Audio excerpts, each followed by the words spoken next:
Hi my dear students, मैं आपका Ravi sir और आपका हम अपने इस Ravi institute chemistry and biology channel पर स्वागत किया करते हैं।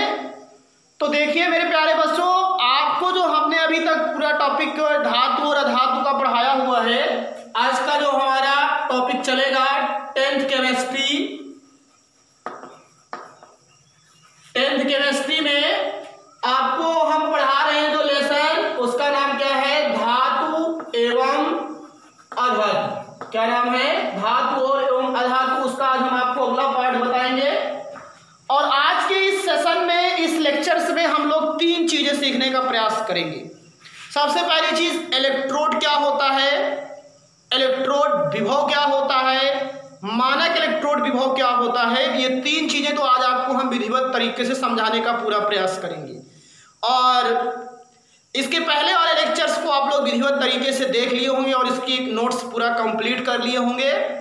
तो चलिए हम इस इंतजार की घड़ी को समाप्त करते हैं और आपको ले चलते हैं बढ़िया सा एक टॉपिक की तरफ। इसका नाम सबसे पहले आप लोग ध्यान दीजिए, इलेक्ट्रोड। सबसे पहले आज हम लोग पढ़ेंगे इलेक्ट्रोड। मैंने आपको पहले भी बताया था कि धातु क्या होता है, अधातु क्या होता है। अब कौन सी धातु ज्यादा क्रियाशील होती है, कौन सी धातु कम क्रियाशील होती है, इन्हीं सब की पहचान करने के लिए ही हम पहले पढ़ेंगे इलेक्ट्रोड क्या होता है, इलेक्ट्रोड विभव, फिर मानक इलेक्ट्रोड विभव, और फिर इसकी एकदम सही से कौन सी धातु ज्यादा क्रियाशील है तो उसको ऊपर रखा गया है और ऐसे धीरे धीरे एक श्रेणी बनाई गई है और उसे विद्युत रासायनिक श्रेणी कहते हैं।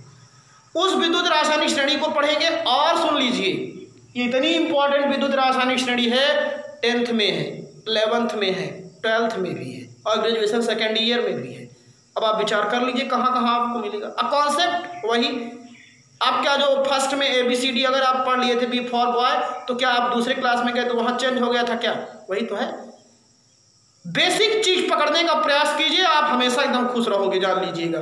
तो आइए हम थोड़ा सा बात करते हैं इलेक्ट्रोड क्या होता है। इलेक्ट्रोड का सीधा सा मतलब होता है, मैं एकदम सीधा सीधा सा आपको बता दूं, जैसे मैंने जिंक की छड़ लिया, जिंक धातु है, उसकी छड़ को लिया और उसको हमने ZnSO4 के विलयन में डुबो दिया। एक कंटेनर लिया, ऐसे ये कंटेनर है, मान लीजिए हमारे पास एक पात्र है, ये पात्र। अब इसमें हमने क्या किया, ऐसे ये जिंक की छड़ लिया, ये मान लीजिए जिंक की छड़ है, ये क्या है आपकी जिंक की छड़ है, और इसी छड़ को हमने क्या कर दिया, जिंक सल्फेट के विलयन में डुबो दिया। ये आपकी जिंक हो गई, जिंक की छड़, और ये क्या है आपका जिंक सल्फेट का विलयन। एकदम सीधा सीधा पकड़ा देता हूं, एकदम ऐसे बेसिक तरीके से कि बच्चे डांस कर जाते हैं, जान लीजिएगा। ZnSO4 या जिंक सल्फेट, थोड़ा सा स्टाइल मत मारो, ZnSO4। अब मैंने क्या बताया कि जिंक की छड़ आपने लिया, जिंक सल्फेट के विलयन में डुबो दिया। जो धातु होगी उसी का सॉल्टी विलयन होना चाहिए, और जैसे जिंक है तो उसका सॉल्टी विलयन मतलब जिंक सल्फेट। अब ये जो मिली है आपके सामने, जो ये पूरा समायोजन आपने किया, ये आपको क्या मिला, जिंक की इलेक्ट्रोड। बस यही है इलेक्ट्रोड का मतलब। आपने क्या किया, कॉपर की छड़ लिया, किसकी छड़ लिया, कॉपर की छड़। ये देखिए कॉपर की छड़ आपको दी गई, आपने कॉपर की छड़ लिया और उस कॉपर की छड़ को क्या किया, कॉपर सल्फेट के विलयन में डुबो दिया। बहुत बढ़िया कॉन्सेप्ट है ये। आपकी क्या है, कॉपर की छड़, और इसको आपने क्या किया, कॉपर सल्फेट के विलयन में डुबो दिया। ये क्या है आपका CuSO4, कॉपर सल्फेट का विलयन, कॉपर सल्फेट का विलयन, ये चीज ध्यान दीजिए। और ये जो मिली आपके सामने, ये क्या है, कॉपर की इलेक्ट्रोड। हो गया। तो अगर कोई इलेक्ट्रोड की डिफिनेशन पूछे तो उससे बढ़िया यही डिफिनेशन है, जान लीजिए।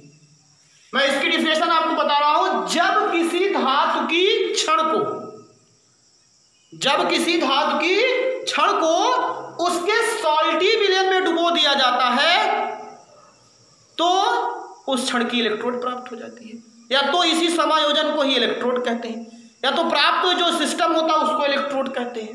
बात कुछ समझ में आई? जब किसी धातु की छड़ को उसके सॉल्टी विलयन में या अम्लीय विलयन में डुबो दिया जाता है तो प्राप्त क्षण को ही क्या कहते हैं, उस धातु की इलेक्ट्रोड कहते हैं। समझ में आ गया होगा? तो आप लोग क्या कीजिएगा, एक बढ़िया सा खूबसूरत कमेंट कीजिएगा, जान लीजिएगा। तो मैं इसकी डिफिनेशन आपको लिख दे रहा हूं, यहां ऊपर लिखूंगा, चित्र तो आप नीचे बनाएंगे ही, लिख रहा हूं। जब किसी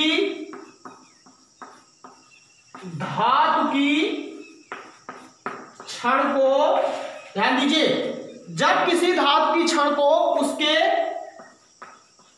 चाहे कहिए सॉल्टी या अम्लीय, चाहे कहिएगा सॉल्टी और चाहे क्या कहिएगा अम्लीय, सॉल्टीय विलयन में डुबो दिया जाता है, रख दिया जाता है,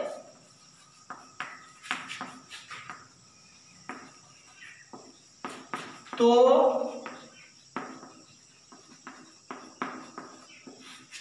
इलेक्ट्रोड प्राप्त होती है। कॉन्सेप्ट, जब किसी धातु की छड़ को उसके सॉल्टी विलयन में डुबो दिया जाता है तो इलेक्ट्रोड प्राप्त होती है। अब जैसे में आपको लिखना है, जिंक की छड़ को जिंक सल्फेट के विलयन में डुबोने पर जिंक इलेक्ट्रोड प्राप्त होती है। कॉपर की छड़ को कॉपर सल्फेट के विलयन में डुबोने पर कॉपर की इलेक्ट्रोड प्राप्त होती है। बस यही इसका तरीका है। डायग्राम एकदम नीचे बनेगा, जान लीजिएगा। जैसे पहले आप डिफिनेशन लिखेंगे, डिफिनेशन के बाद इसको लिखेंगे, तब डायग्राम बनाएंगे। जैसे नंबर 1, कॉपर की छड़ को, ध्यान दीजिएगा, कॉपर की छड़ को CuSO4 के विलयन में डुबोने पर, भाई कॉपर की छड़ लिया हमने, कॉपर सल्फेट के विलयन में डुबो दिया, डुबोने पर कॉपर इलेक्ट्रोड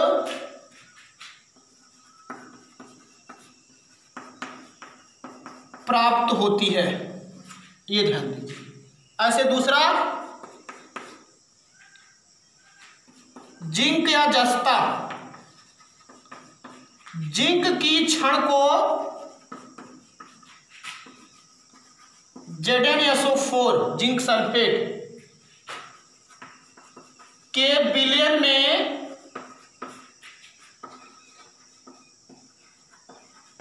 डुबोने पर या रखने पर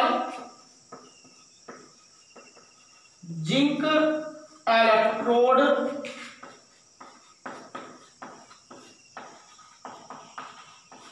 प्राप्त होती है।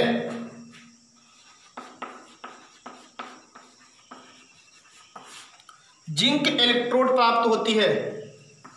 कॉपर की छड़ को कॉपर सल्फेट के विलयन में डुबोने पर कॉपर की इलेक्ट्रोड प्राप्त होती है। ये देख लिया आपने, कॉपर की छड़ है, कॉपर सल्फेट के विलयन में इसको डुबो दिया आपने, तो यहां क्या मिली, कॉपर की इलेक्ट्रोड।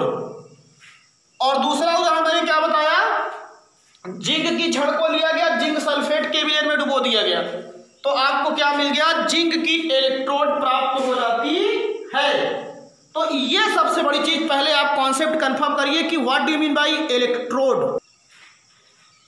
तो यहां से एक कॉन्सेप्ट हमने क्लियर कर दिया कि जब किसी धातु की छड़ को उसके सॉल्टी विलयन में डुबोया जाता है तो इलेक्ट्रोड प्राप्त होती है। जैसे कॉपर की छड़ को कॉपर सल्फेट के विलयन में डुबो दिया तो कॉपर की इलेक्ट्रोड मिली, और आपने जिंक की छड़ को जिंक सल्फेट के विलयन में डुबो दिया तो आपको क्या मिल जाता है, जिंक की इलेक्ट्रोड प्राप्त हो जाती है। तो आइए अब हम आगे आपको क्या किया करते हैं, ले चलते हैं। अब दूसरा कॉन्सेप्ट हमारा आता है, जो बच्चे इलेक्ट्रोड समझ गए हैं उनको इलेक्ट्रोड विभव समझने में प्रॉब्लम नहीं आएगा। ये चीज ध्यान दीजिए, जिसको पोटेंशियल कहा गया, इलेक्ट्रोड पोटेंशियल भी कहा किया करते हैं, तो वो आप विधिवत तरीके से कॉन्सेप्ट को समझ सकते हैं। चलिए, इसी चैप्टर को पढ़ाने के बाद फिर आपको आगे और अच्छा टॉपिक बताएंगे, जान लीजिए। तो क्या बताया मैंने, दूसरी हेडिंग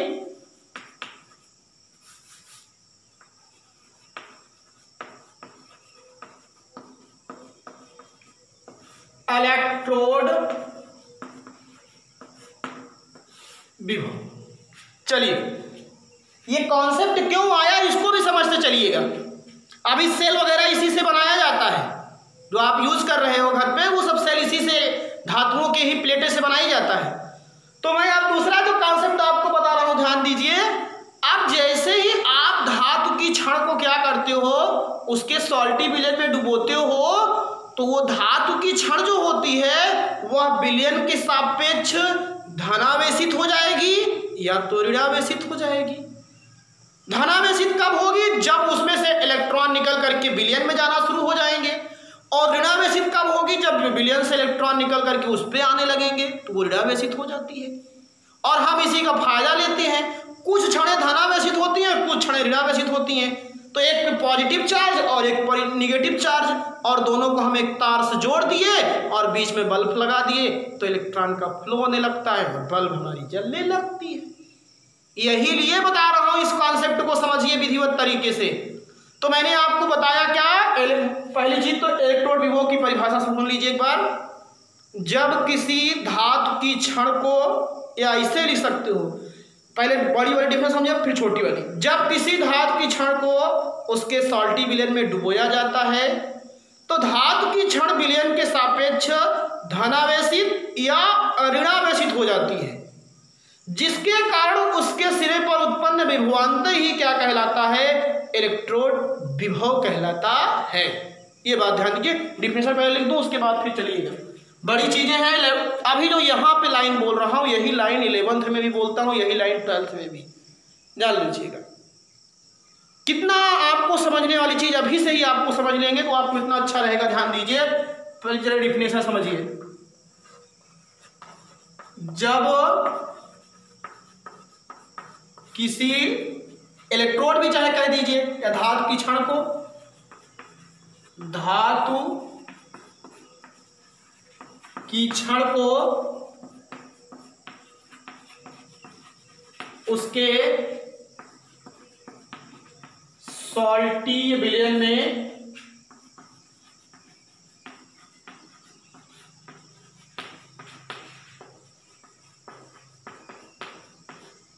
डुबो दिया जाता है, सॉल्टी विलयन में डुबो दिया जाता है,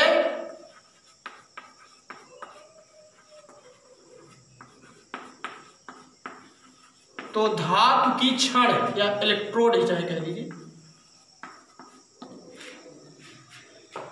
मैं जिस दिन भुला दूं तेरा प्यार दिल से। जब किसी धातु की छड़ को उसके सॉल्टी विलयन में डुबो दिया जाता है, तो धातु की छड़ विलयन के सापेक्ष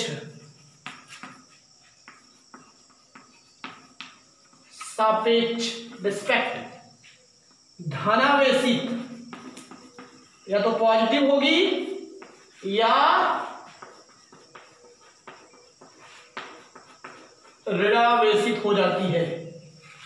जब किसी धातु की छड़ को उसके सॉल्टी विलयन में डुबोया जाता है, तो धातु की छड़ उसके विलयन के सापेक्ष धनावेशित या ऋणावेशित हो जाती है, जिसके कारण उसके सिरों पर उत्पन्न विभवांतर ही क्या कहलाता है? इलेक्ट्रोड विभव कहलाता है। एकदम सीधी सीधी इसकी डिफिनेशन है। गाते रहिए और ऐसे डिफिनेशन याद करते रहिए। जो बच्चे एकदम एंजॉय लेकर के पढ़ाई किया करते हैं, उनको ज़्यादा ही बातें समझ में आती हैं।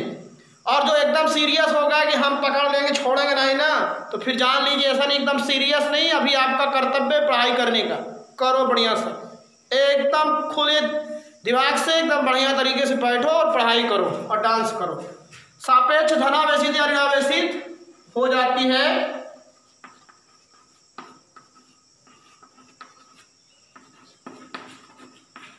तो उसके सिरों पर, किसके सिरों पर? धातु की छड़ के सिरों पर, तो उसके सिरों पर उत्पन्न विभवांतर या विभव को ही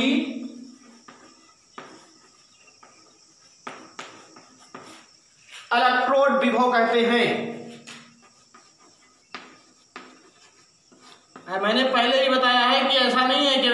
बायोलॉजी और केमिस्ट्री यही सब पढ़ने वाले बच्चे ऐसे भी बच्चे हैं जो मैंने पढ़ाया 96 नंबर तक लाए हुए हैं साइंस में। अब विचार कर लिए कितने स्टूडेंट अच्छे थे, वो बहुत बढ़िया स्टूडेंट हैं, जान लीजिए। तो आप भी लगिए और विधिवत मेहनत कीजिए और विश्वास, आस्था, ये सब चीज़ होनी चाहिए।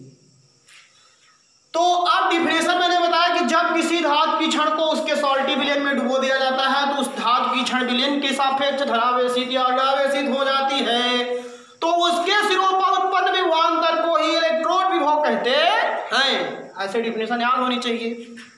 आपको अगर कॉन्सेप्ट क्लियर हो गया तो आप कहीं पे भी रहोगे, कोई भी पूछेगा इलेक्ट्रोड विभव क्या है तो इनकलाब जिंदाबाद, अगर कॉन्सेप्ट क्लियर है, नहीं तो मुर्दाबाद। अब आपको बता रहा हूं, जैसे मैंने बताया क्या 2 क्षण आपने लिया था, ये जैसे ही आप जिंक की क्षण को क्या करते थे, जिंक सल्फेट के विलयन में डुबोते थे। जिंक की क्षण को आप जिंक सल्फेट के विलयन में क्या करते थे, डुबो दिया करते थे, तो ये क्षण जो होती थी ये कैसे हो जाती थी, ऋणावेशित। कैसे हो जाती थी, ऋणावेशित। और जब ये क्षण ऋणावेशित हो जाती थी तो आपकी ये क्या हुआ करती थी, ये क्या है पहली चीज तो जिंक की क्षण, ये जान लीजिए। और ये क्या हुआ करता है, देखो वही चित्र जो उसमें था इसमें भी वही आ रहा है। और ये क्या है, ZnSO4 का विलयन डायग्राम, तो भाई बिना समझ में आता नहीं है। और ये माइनस चार्ज, इसके ऊपर कौन सा चार्ज आ गया है, माइनस। और जब माइनस चार्ज होता है तो किसको कौन कहते हो आप लोग, कैथोड। क्या कहते हो आप लोग, कैथोड। तो ये चीज आप लोग ध्यान दीजिएगा कि चाहे आप डायग्राम बनाइए और चाहे मत कीजिएगा, तो आपको हम एकदम सीधा सीधा आपको ऐसे ही लिखवा दे रहे हैं। ध्यान दीजिए, पहला एग्जाम्पल, जिंक की क्षण को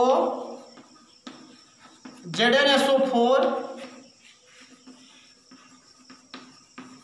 के विलयन में डुबोने पर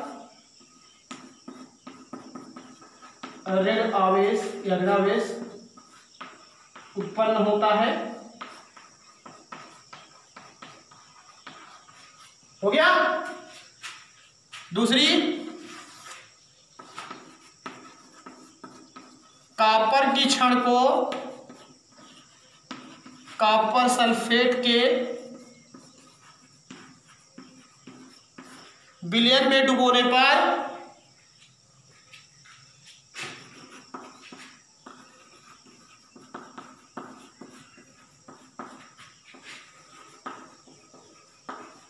धनावेश पॉजिटिव चार्ज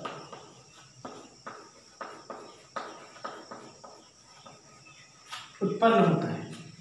अब ये देख लीजिए, ऐसे जैसे 2 इलेक्ट्रोड हैं ऐसे, अब एक पर माइनस चार्ज, दूसरे पे पॉजिटिव चार्ज, दोनों को ऐसे तार से जोड़ दिया गया और इलेक्ट्रॉन का फ्लो होने लगा। और इसी समायोजन को ही हम लोग क्या कह देते हैं, सेल। क्या कहते हैं इसी को, सेल कहते हैं। सल्फरी विलयन डुबो दिया गया, बना दिया गया ऐसे सेल। अब बात समझ में आ गई कि हमने ये कॉन्सेप्ट आपको क्यों बताया। तो आपको मैंने क्या बताया, इलेक्ट्रोड विभव। जब किसी धातु की क्षण को उसके सॉल्टी विलयन में डुबो दिया जाता है तो धातु की क्षण विलयन के सापेक्ष धनावेशित या ऋणावेशित हो जाती है, जिसके कारण उसके सिरों पर उत्पन्न विभवांतर को ही क्या कहा किया करते हैं, आप इलेक्ट्रोड विभव कहा किया करते हो। ये ध्यान दीजिएगा। अब अगला कॉन्सेप्ट हमारा आता है, आपका अगला कॉन्सेप्ट आता है मानक इलेक्ट्रोड विभव, स्टैंडर्ड इलेक्ट्रोड पोटेंशियल। सुनिए, ये जो स्टैंडर्ड इलेक्ट्रोड पोटेंशियल है इसमें कुछ चीजें मान ली गई है। मान क्या ली गई है कि टेम्परेचर 25 डिग्री सी होना चाहिए, मतलब रूम टेम्परेचर पे होनी चाहिए ये प्रक्रिया। और जो विलयन लिया गया है धातु की क्षण का, जो ये साल्टी विलयन लिया जाता है, उसकी सांद्रता क्या होनी चाहिए, 1 मोल होनी चाहिए। यही चीज कह रहा हूं। अगर कुछ चीजों को जैसे कहते हैं मान लिया गया, उसको स्टैंडर्ड कर दिया गया, उसी पे नियत कर दिया गया है, तो इसीलिए उसका नाम क्या हुआ करता है, मानक इलेक्ट्रोड विभव कहलाते हैं। तो इसको हम लोग थोड़ा सा डिफिनेशन समझेंगे। मानक इलेक्ट्रोड विभव। सुनिए, देखिए इसे एकदम सीधा सीधा समझा दे रहा हूं। ये आपका पात्र था, इसमें आपने छान लिया था और ये सॉल्यूशन था, डुबोया था। अब यही कहा गया, क्या क्या चीजें मान ली गई कि टेम्परेचर कितना हो 25 डिग्री सी, और इस सॉल्यूशन की जो सांद्रता हो क्या हो 1 मोल हो, या 1 मोलर सांद्रता हो। मोल पदार्थ की मात्रा का मात्रक होता है। बस 25 डिग्री सी पर 1 मोलर सांद्रता वाले विलयन में डूबे क्षण के सिरों पर उत्पन्न विभवांतर को ही क्या कहते हैं, मानक इलेक्ट्रोड विभव। कन्फर्म कर लीजिए एकदम, जब तक तोड़ेंगे नहीं तब तक छोड़ेंगे नहीं, नोट कर लीजिएगा। मैंने यही कहा कि मानक, पहली चीज तो तुमको इलेक्ट्रोड आना चाहिए, उसके बाद इलेक्ट्रोड विभव आना चाहिए। इलेक्ट्रोड आप समझ गए, कोई छड़ लिया उसके साल्टी विलयन में डुबो दिया, व्हाट इज इलेक्ट्रोड। फिर मैंने क्या देखा कि उसके सिरों पर पॉजिटिव चार्ज आ रहा है, निगेटिव चार्ज आ रहा है, तो उसी के अंतर को क्या कह देते हैं, इलेक्ट्रोड विभव कहते हैं। फिर कहा मैंने मानक इलेक्ट्रोड विभव। तो मानक इलेक्ट्रोड विभव क्या होता है, कुछ चीजें इसमें मान ली गई, स्टैंडर्ड कर दी गई, नियत कर दी गई। क्या कर दी गई, टेम्परेचर को 25 डिग्री सी कर दिया गया, और जो विलयन की सांद्रता ली गई उसको 1 मोलर सांद्रता कर दिया गया। बस यही तो है। जो बच्चे केवल कॉन्सेप्ट कंफर्म करते हैं वो कभी भूलते नहीं है, नोट कर लीजिएगा। तो इस चीज को मैं बता रहा हूं, ध्यान दीजिए, एकदम शॉर्टकट डिफिनेशन, इससे अच्छी डिफिनेशन आपको मिलेगी ही नहीं। लीजिए, 25 डिग्री सी पर 1 मोलर सांद्रता वाले, कॉन्सेंट्रेशन वाले, 1 मोलर सांद्रता वाले विलयन में डूबी हुई क्षण के सिरों पर, या इलेक्ट्रोड की तरफ, क्षण नहीं कर, डूबी हुई विलयन में डूबी, अच्छा है। अब इलेक्ट्रोड तो मालूम है ना तुमको क्या है, डूबी हुई इलेक्ट्रोड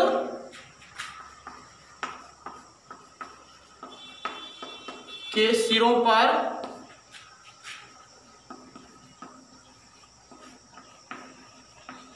उत्पन्न विभवांतर को ही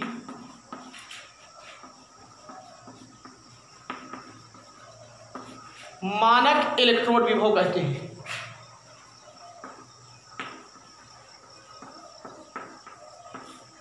मानक इलेक्ट्रोड विभव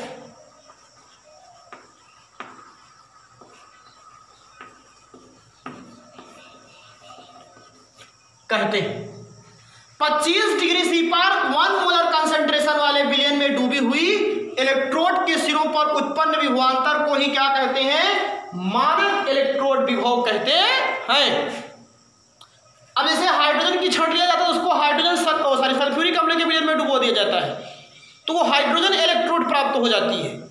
तो आपको एक चीज बता रहे हैं, और इसी हाइड्रोजन की ही, जो हाइड्रोजन की इलेक्ट्रोड विभव निकाला गया वो 0 आता है ना। हाइड्रोजन धातु, जैसे हाइड्रोजन धातु की तरह बिहेव करती है, अधातु की तरह भी, तो ये जो हाइड्रोजन का इलेक्ट्रोड विभव होता है 0 आता है। और अब हमने किया क्या जानते हो, जैसे सुनिए मेरी बात, जैसे मान लीजिए हमको किसी भी धातु का इलेक्ट्रोड विभव निकालना है, तो उसको हमने यहाँ पे रख दिया, और दूसरी तरफ हमने किसको जोड़ दिया, हाइड्रोजन को। अब हमको तो मालूम है कि हाइड्रोजन का मानक इलेक्ट्रोड विभव कितना होता है, 0। और अब हमने क्या किया, इन दोनों को जोड़ करके यहीं वोल्ट मीटर लगा दिया। अब जब जोड़ करके लगा दिया तो दोनों के बीच जब परिपथ विद्युत धारा का प्रवाह होने लगा, तो यहाँ जितनी विद्युत धारा उत्पन्न होती है उसको हमने कैलकुलेट कर लिया। तो जितना आया, एक का तो हम जानते हैं कि 0 है, तो अगले का अपने आप निकाल लेते हैं। बात ये समझिएगा, हाइड्रोजन का जो मानक इलेक्ट्रोड विभव होता है वो 0 होता है। तो हमने किया क्या, और सभी धातुओं का तो हमको मालूम नहीं था, तो हमने क्या किया, हाइड्रोजन के साथ सबको जोड़ करके और यहाँ पे वोल्टमीटर लगा करके सबका इलेक्ट्रोड विभव निकाल दिया, और निकाल करके एक श्रेणी बनाई, और उसी के क्रम में धातुओं को रख दिया। तो धातुओं को उनके मानक इलेक्ट्रोड विभव के चाहे घटते क्रम में रख दीजिए चाहे बढ़ते क्रम में, धातुओं को उनके मानक इलेक्ट्रॉन विभव के घटते या बढ़ते क्रम में रखने से प्राप्त श्रेणी को ही क्या कहते हैं? विद्युत रासायनिक श्रेणी या विद्युत सक्रियता श्रेणी कहते हैं। बात कंफर्म करिए, कॉन्सेप्ट यहीं से आया है। जब तक पूरी बात समझ में आती नहीं तब तक जान लीजिए छोड़ने का मन नहीं करता है। चलिए, अरे जरा देर ठहरो राम, तमन्ना यही है, अभी मैंने जी भर के देखा नहीं है। मैंने बताया क्या? हाइड्रोजन का मानक इलेक्ट्रोड विभव कितना होता है? 0 होता है, ये जान लीजिएगा। और अब हम लोग आगे पढ़ेंगे विद्युत रासायनिक श्रेणी। क्या पढ़ेंगे? विद्युत रासायनिक श्रेणी, या तुम्हारी किताबों में क्या दिया गया है इसको? विद्युत सक्रियता श्रेणी, विद्युत सक्रियता श्रेणी। और हम लोग थोड़ा इसको अगर अंग्रेजी में बोल दें, इलेक्ट्रो केमिकल सीरीज, शॉर्टकट में ECS। दुनिया सबको शॉर्टकट चाहते हैं, ECS, इलेक्ट्रोकेमिकल सीरीज। तो 2 मिनट हमें और दीजिए, उसके बाद आप लोग बढ़िया से समझ गए होंगे। इलेक्ट्रोड, इलेक्ट्रोड विभव, मानक इलेक्ट्रोड विभव, तीनों चीज समझ लीजिए बस। धातु की छड़ को जब उसके सॉल्टी विलेन में डुबो दिया गया तो उसे इलेक्ट्रोड कहते हैं, बस। जिंक की छड़ लिया, जिंक सल्फेट के विलेन में डुबो दिया, जिंक की इलेक्ट्रोड मिल गई। कॉपर की छड़ लिया, कॉपर सल्फेट के विलेन में डुबो दिया, कॉपर की इलेक्ट्रोड मिल गई। फिर इलेक्ट्रोड विभव मैंने बताया, जब धातु की छड़ को उसके सॉल्टी विलेन में डुबोया जाएगा तो वह विलेन के सापेक्ष धनावेशित या ऋणावेशित हो जाएगी। तो उसके सिरों पर उत्पन्न विभवांतर ही क्या कहलाता है? इलेक्ट्रोड विभव कहलाता है। कॉपर की छड़ है वो धनावेशित होती है, जिंक की छड़ होती है ऋणावेशित होती है। तो एक कैथोड का काम करती है, एक एनोड का काम करती है। फिर कहा मैंने मानक इलेक्ट्रोड विभव, कुछ चीजें मानी गई। 25 डिग्री सी टेम्परेचर रखा गया, विलेन का जो कंसंट्रेशन, जो सांद्रता है वो 1 मोल कर दिया गया, और कहा गया कि 25 डिग्री सी पर 1 मोलर सांद्रता वाले विलेन में डूबी हुई छड़ के सिरों पर उत्पन्न विभव को मानक इलेक्ट्रोड विभव कहते हैं। और हाइड्रोजन जो छड़ होती है उसका मानक इलेक्ट्रोड विभव कितना होता है? 0 होता है। और इसी की सहायता से, हाइड्रोजन की छड़ की सहायता से सभी का मानक इलेक्ट्रोड विभव निकाल लिया गया और उसको उनके मानक इलेक्ट्रोड विभव और के कहने का मतलब उनके धातुओं को उनके मानक इलेक्ट्रोड विभव के घटते या बढ़ते क्रम में रखा गया, तो एक श्रेणी प्राप्त हुई और उसी श्रेणी को ही विद्युत रासायनिक श्रेणी कहा गया करते हैं। और उसको जब पढ़ोगे तो उससे बहुत अच्छे अच्छे कुछ एप्लीकेशन निकल करके आएंगे जो आपके लिए उपयोगी होंगे। और आप बहुत बहुत जान लीजिए, इस चीज़ को केयर करके पढ़ें, क्योंकि आपको 11th में भी पढ़ना है, 12th में भी पढ़ना है, ग्रेजुएशन में भी पढ़ना है। तो इस चीज़ को बहुत अच्छा तरीके से ध्यान दें। 12th में तो सेल बनाना सिखाया जाता है, सेल कैसे बनाया जाता है, डेनियल सेल, लेक्लान सेल क्या होता है, मरकरी सेल क्या हुआ करता है, प्राथमिक सेल क्या होता है, द्वितीयक सेल क्या होता है, सीसा संचयक सेल क्या होता है, ईंधन सेल क्या होता है। वहाँ की केमिस्ट्री बहुत ब्रॉड, यहाँ की केमिस्ट्री छोटी सी, आप भी छोटे से वो भी छोटी सी। तो एक बढ़िया से इसकी नोट्स बनाएं और पर डे क्लास को देखें और वेल अप टू डेट रहें। तो अब सब बस क्लास आज की यहीं क्लोज करते हैं। थैंक यू, धन्यवाद।